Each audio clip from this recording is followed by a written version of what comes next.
Greetings, dear friends, and welcome to the extraordinary tale of a man whose unwavering courage and open-mindedness led him on a remarkable journey of healing and redemption.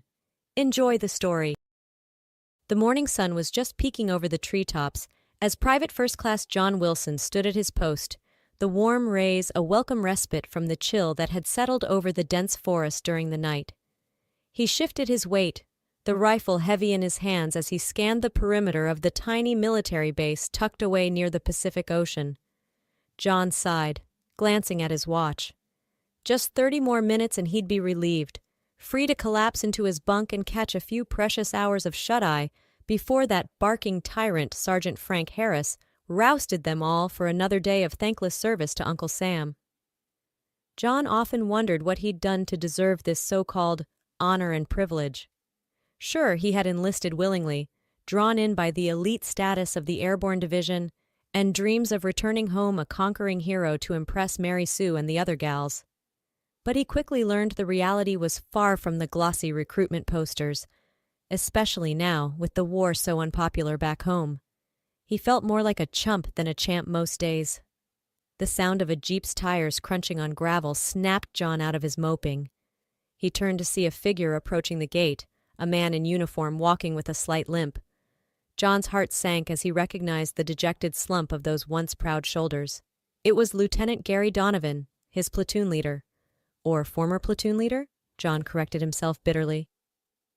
Just a few months after graduating top of his class from West Point, Donovan's skyrocketing military career had been abruptly cut short by a severe injury sustained while rescuing a child from a burning building.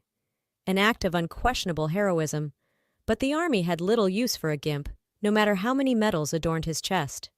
Rumor was that Donovan was being medically discharged today. John couldn't help but get a little misty-eyed as he watched Donovan approach. He had been an incredible leader, tough but fair, always putting his men first.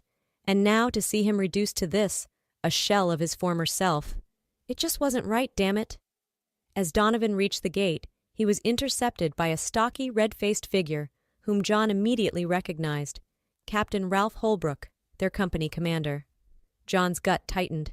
He knew all too well about Holbrook's famous temper and his fondness for the bottle.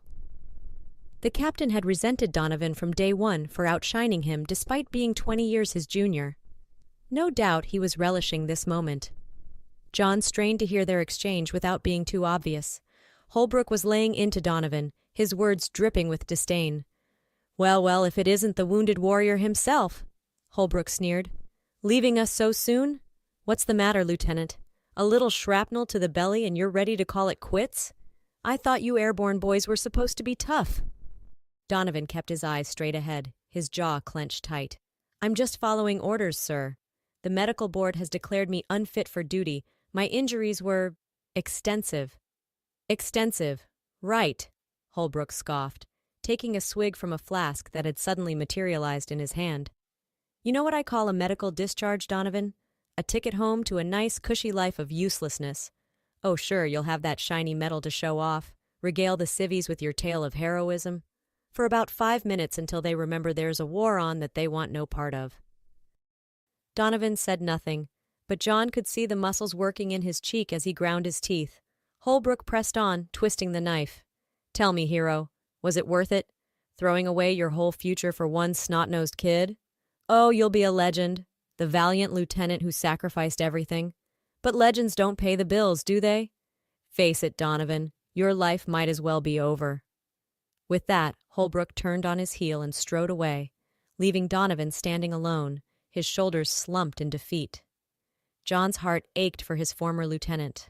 How could fate be so cruel to cut down such a promising young man in his prime? As Donovan limped heavily towards the waiting jeep, John's mind drifted back to that fateful day 3 months ago. Lieutenant Gary Donovan wiped the sweat from his brow as he surveyed the remote Vietnamese village, really just a handful of ramshackle huts clustered around a well. His platoon had been dispatched on a hearts and minds mission to provide medical aid and supplies to the impoverished villagers, a welcome respite from the usual patrols and firefights. Suddenly, a shrill scream pierced the air. Donovan whirled around to see thick, black smoke billowing from one of the huts at the edge of the village. A young boy stood outside, maybe 6 or 7, his face streaked with tears and ash as he wailed in his native tongue, gesturing frantically at the burning building. Donovan's Vietnamese was rudimentary, but he understood the boy's anguished cries clear as day. Em gai toi! Em gai toi! My little sister. She was still inside. Donovan scanned the area. No sign of any other adults, just his own men who were busy offloading supplies on the other side of the village. There was no time to wait for help. Every second counted. Without hesitation, Donovan sprinted towards the burning hut, ignoring the startled shouts of his men. He crashed through the flimsy door, nearly overcome by the wave of intense heat and thick, acrid smoke that assaulted him. Squinting through the haze, he spotted a small blanket-wrapped bundle huddled in the corner, coughing weakly. Donovan scooped up the child, no more than a toddler, and turned to make his escape. But at that moment, a section of the roof collapsed with a deafening crack, sending a cascade of flaming debris raining down. Donovan tried to dodge, but he was a split second too slow. White-hot agony exploded in his abdomen as a jagged metal spike from the roof impaled him, piercing clean through his body armor like a hot knife through butter. Donovan staggered, almost dropping the child, but somehow he managed to stay on his feet. Gritting his teeth against the searing pain, he staggered to the window, and with the last of his strength, heaved the bundled child to safety, before collapsing to the ground himself, his world fading to black. The next thing Donovan knew, he was waking up in a military hospital, his entire torso swathed in bandages. The doctors told him the metal spike had missed his spine by mere millimeters, but the damage to his internal organs was catastrophic. He had flatlined on the operating table twice. It was a miracle he had survived at all, but survival, it seemed, would be his only reward. The doctors were unanimous. The severity of his injuries meant a life of chronic pain and disability. His days of active service were over. Lieutenant Gary Donovan, West Point's shining star, the young man who had had the world at his feet, was now nothing more than a broken shell, doomed to a half-life of faded glory and shattered dreams. Now, as the jeep bounced along the rough jungle road towards the airfield and the plane that would take him back to the States, Donovan stared listlessly out the window, his mind churning. What would he do now? Where would he go? Both his parents had passed away during his time at the point, and he had no siblings, no family to lean on. And what girl would want a cripple for a husband, unable to work or provide? Then, through the haze of painkillers and despair, a memory surfaced. His grandmother's house, in the tiny backwoods town of Hicksville. He had spent a few summers there as a boy, exploring the surrounding forest, fishing in the creek. The house was old and run down even then, but it was the only property he had left. A bitter laugh escaped Donovan's lips, earning a puzzled glance from the jeep's driver. So this was to be his future, rattling around a decrepit house in the middle of nowhere, a broken man with nothing but ghosts for company, some hero he had turned out to be. The train rattled and swayed as it wound its way through the thick primordial forest that seemed to press in on all sides. Gary Donovan sat slumped in his seat, his forehead pressed against the cool glass of the window. The events of the past few months kept replaying in his mind like a film reel stuck on a loop. The fire, the child's terrified face, the searing pain as the metal spike tore through his flesh. And then Holbrook's sneering face, his words dripping with venom. "Your life might as well be over." Donovan's fists clenched involuntarily. As much as he hated to admit it, maybe the captain was right. What kind of life could he hope to have now, broken and alone in this godforsaken backwater? The train lurched to a halt, jolting Donovan out of his dark musings. He looked up to see a weathered wooden sign on the platform outside. Hicksville, population 752. He snorted. Make that 753. Grabbing his duffel bag, Donovan limped heavily off the train, wincing as each step sent a fresh jolt of pain through his ravaged abdomen. As he stepped onto the platform, he was surprised to see a small, elderly woman waving to him excitedly. Gary Donovan, is that you? Oh, I'd recognize those eyes anywhere, just like your mother's." Donovan blinked, taken aback. The woman hurried over, beaming up at him. "I'm Mrs. Compton, dear. I lived next door to your grandmother for years. I was so sorry to hear of her passing last spring, God rest her soul. But I'm glad to see you've come to take care of the old place. It's been sitting empty for months now. Yes, that's the plan, Donovan managed, forcing a smile. It's good to meet you, Mrs. Compton. I'm afraid I don't remember much from my visits as a kid. Oh, don't you worry, dear, Mrs. Compton tutted, patting his arm. I'll get you settled in right quick. I've been keeping an eye on the place, airing it out from time to time. That peculiar boarder your grandmother had, that Pete fellow, he cleared out right after the funeral, didn't even say goodbye. Odd duck he was. Donovan frowned as he followed Mrs. Compton down the dusty dirt road, leading into town. Pete, the name stirred a vague memory. A tall, bearded man with piercing blue eyes, always puttering around in the woods, collecting plants and muttering to himself. Young Gary had found him a bit frightening, but his grandmother had always spoken fondly of her reclusive tenant. Lost in thought, Donovan almost ran into Mrs. Compton as she stopped abruptly in front of a ramshackle Victorian house at the end of the road. The paint was peeling, the porch sagged, and several windows were boarded over, but it was still standing, which was more than could be said for Donovan himself most days. "Here we are," Mrs. Compton announced cheerily, fishing a rusty key out of her apron pocket. "Home sweet home. Now, it might need a bit of sprucing up, but it's got good bones. And the roof hasn't leaked since Pete patched it up. Oh, it must be going on 5 years now." As Mrs. Compton chattered on, leading him up the creaky porch steps and into the musty front hall, Donovan felt a wave of exhaustion wash over him, the events of the day finally catching up. He mumbled his thanks to Mrs. Compton and promised to come by for tea soon, then practically collapsed onto the ancient horsehair sofa in the front parlor, sending up a cloud of dust. As he drifted off into a fitful sleep, Donovan couldn't shake the feeling that he was being watched. The last thing he saw before his heavy eyelids drooped shut was an old, faded photograph on the mantelpiece. A solemn-faced man with a thick beard and piercing blue eyes that seemed to bore straight into Donovan's soul. The next few days passed in a blur as Donovan threw himself into the monumental task of making his grandmother's old house habitable again. He swept, he scrubbed, he hammered loose boards and patched crumbling plaster until his injured body screamed for mercy. But the physical labor was a welcome distraction from the dark thoughts that constantly lurked at the edges of his mind. It was on the 4th day, as he was clearing out the cluttered pantry, that Donovan made the discovery that would change his life forever. He was shoving aside a heavy barrel of what looked like rock salt when his foot caught on a loose floorboard, sending him sprawling.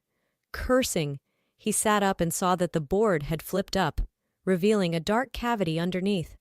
Heart pounding, Donovan pried up the board fully, revealing a narrow set of rough-hewn steps leading down into the darkness. A root cellar, he realized. His grandmother had mentioned it once, years ago. Apparently the house had been a stop on the Underground Railroad back in the day, and the hidden cellar had sheltered many a runaway slave on their journey to freedom. Donovan grabbed a flashlight and carefully descended the steps, mindful of his still healing wounds. As he reached the bottom and played the beam of light around the low-ceilinged space, he gasped. The entire room was lined with rough wooden shelves, each one crammed with glass jars and bottles of all shapes and sizes. Bundles of dried herbs hung from the rafters, filling the air with a pungent, musty smell. An ancient scarred work table dominated the center of the room, its surface covered with mortars and pestles, strange-looking tools, and a large leather-bound book. With trembling hands, Donovan opened the book, sending up a puff of dust. The pages were filled with closely written lines of spidery script, interspersed with detailed drawings of plants and human anatomy. As he flipped through the pages, certain words jumped out at him: inflammation, infection, pain relief, tissue regeneration. It was a book of medicine, he realized, his heart pounding. But not the modern, sterile, scientific medicine he was used to. This was something older, more primal. Folk medicine, natural remedies. The kind of healing knowledge passed down through generations, from mother to daughter, father to son. And then, at the very back of the book, he found it. A chapter entitled Wounds of War. Page after page of recipes and instructions for treating exactly the kind of catastrophic injuries he himself had suffered. salves to prevent infection, tinctures to regrow damaged tissue, poultices to ease pain and speed healing. Could it be possible? Donovan wondered, hardly daring to hope. Could these strange, ancient remedies succeed where modern medicine had failed? Could he, through the knowledge in this book, find a way to heal himself, to reclaim the life and future that had been ripped away from him? He had to try. He had nothing left to lose. Over the next few weeks, Donovan threw himself into his new mission with a fervor bordering on obsession. He followed the instructions in the book to the letter, gathering the specified herbs and roots from the surrounding forest, brewing them into potent teas and tinctures, applying pungent poultices to his scarred flesh. Mrs. Compton watched his transformation with a mixture of astonishment and approval. "I always knew that Pete fellow was up to something special down in that cellar," she confided to Donovan one afternoon over tea. "He cured my rheumatism, you know, with some kind of special liniment. I never could get the recipe out of him, though, the old rascal." Donovan just nodded, sipping his tea to hide his excitement. The remedies were working, slowly but surely. Each day he felt a little stronger, the constant pain in his gut fading bit by bit. For the first time since that awful day in the burning hut, he felt a flicker of something he had thought lost forever. Hope. 1 year later. The halls of the military headquarters buzzed with shocked whispers and furtive glances as a ghost walked among them. Men rubbed their eyes and shook their heads, convinced they were seeing things. It couldn't be. It was impossible. But it was.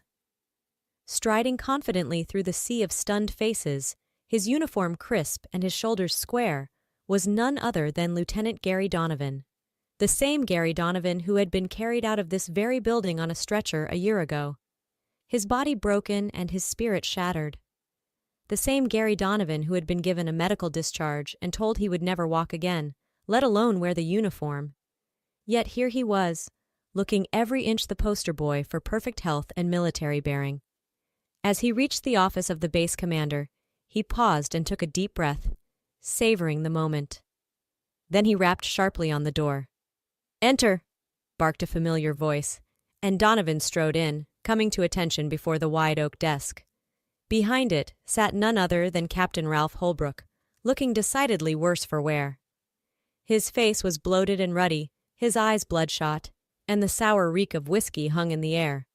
"Donovan," Holbrook sputtered, his jaw slack with disbelief. "What the hell are you doing here? You're healed, sir," Donovan finished for him, unable to keep a note of triumph out of his voice. "Fully recovered and fit for active duty. I've come to request reinstatement." "Reinstatement?" Holbrook echoed, his face purpling with rage.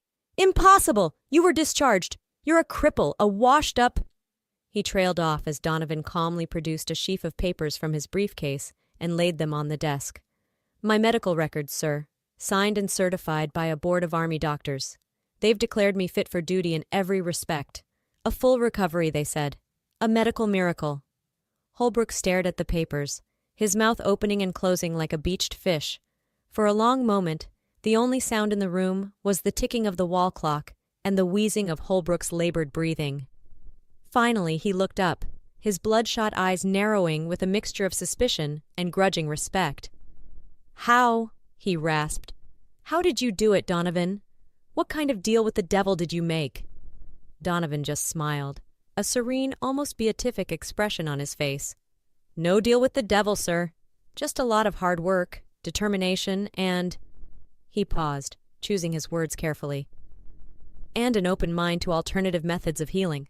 Methods that have been around a lot longer than modern medicine." Holbrook snorted, taking a long pull from the flask in his desk drawer. "Alternative methods? You mean that hippie voodoo crap? Crystals and incense and all that?" "Something like that, sir," Donovan replied evenly. "Herbal remedies mostly, handed down through generations. I learned of them from an unusual source." An image flashed through his mind, a bearded face, piercing blue eyes boring into his own from an old, faded photograph. Pete, the mysterious healer who had disappeared after his grandmother's death, leaving behind a treasure trove of ancient medical knowledge. Donovan made a silent vow, then and there, to find Pete if it was the last thing he did, to thank him for the gift he had given, the second chance at life. But first, he squared his shoulders and looked Holbrook dead in the eye. "So, Captain, what'll it be? Will you support my reinstatement? Or do I need to go over your head to the general?" For a long, tense moment, Holbrook held his gaze, a vein throbbing in his temple. Then abruptly, he deflated, slumping back in his chair like a punctured balloon. "Fine," he muttered, waving a hand in defeat. "Go, get out of my sight. But mark my words, Donovan, I'll be watching you.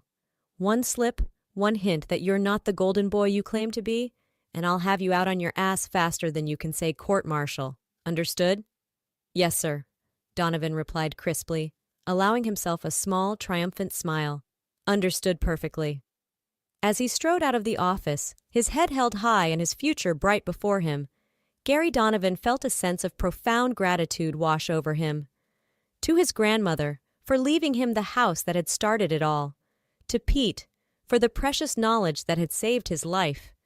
And to whatever higher power had seen fit to grant him this second chance, this miraculous reprieve from a fate worse than death.